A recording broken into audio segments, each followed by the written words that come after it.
कुछ मीडिया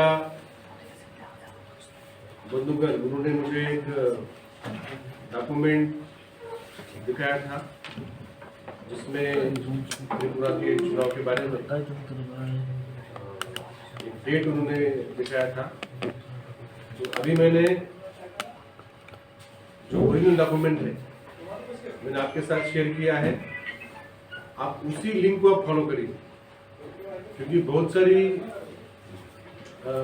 गलत लिंक्स आजकल सोशल मीडिया में चलती है।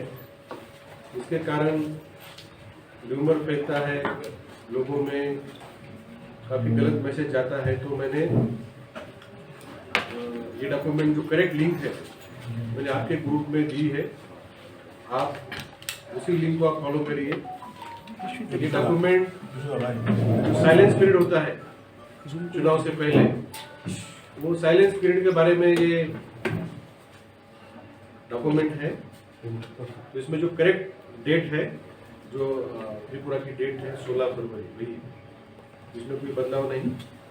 तो मैं आपको क्लैरिफाई करता हूँ, अगर आपसे कोई पूछताछ करे तो आप वही लिंक मैंने जो आपके ग्रुप में दी है वही लिंक आप सभी फॉलो करिए।